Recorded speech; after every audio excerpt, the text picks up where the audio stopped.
Identity thieves, but now a new breed of thief is stealing the identities of businesses and ripping off unsuspecting customers. Case in point, the locksmith business. As KTVU's Ken Wayne shows us in tonight's special report, having someone help you get into your home or car could enable a thief to get into your wallet. At this quiet, sunny nonprofit care center in North Berkeley, employee Summer Maid was taken aback when she called a locksmith to help a coworker locked out of an office. Got the bill.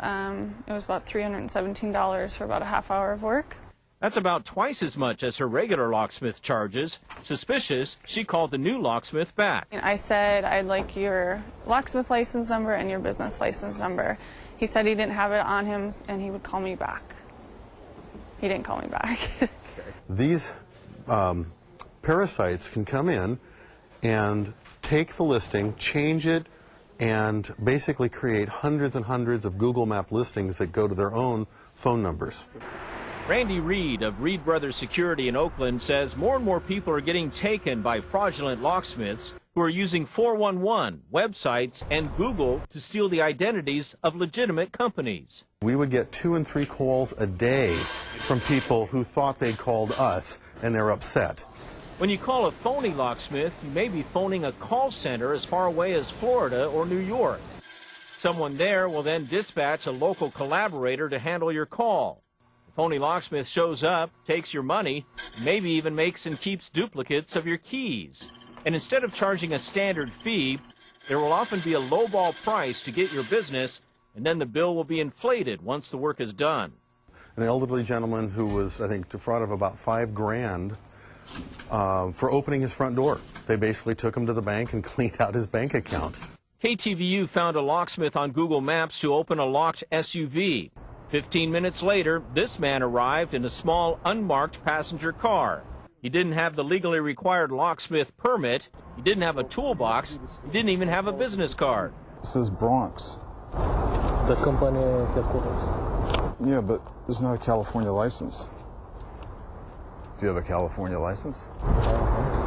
The man and the website said he worked for Top Locksmith at 1444 High Street in Oakland. The address takes you to a strip mall with a donut shop and hair salon, but there is no 1444 High Street.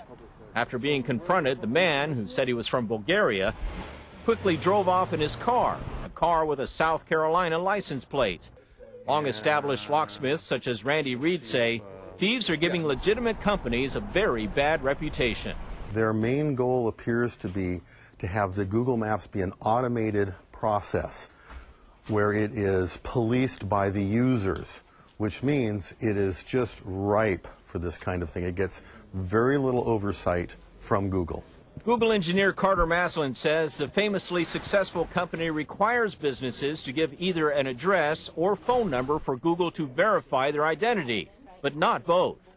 We're looking at having a combination of verification techniques for risky categories, and so when we're working on it now, but we don't have any date to disclose. Earlier this year, Oakland police arrested this man posing as a legitimate locksmith, Adam Sabag, and put him in jail on fraud charges. But he was later released, told that if he was caught again, he would be deported to his native Israel. Meanwhile, the nonprofit care center in Berkeley is taking a case-hardened approach. We've stopped payment on the check in case they try to cash it. I've looked up their licensing numbers. Nothing has come back that proves they are a legit company. If you do need an emergency locksmith you don't know, make sure the one you call has a California locksmith ID. They're required to carry it.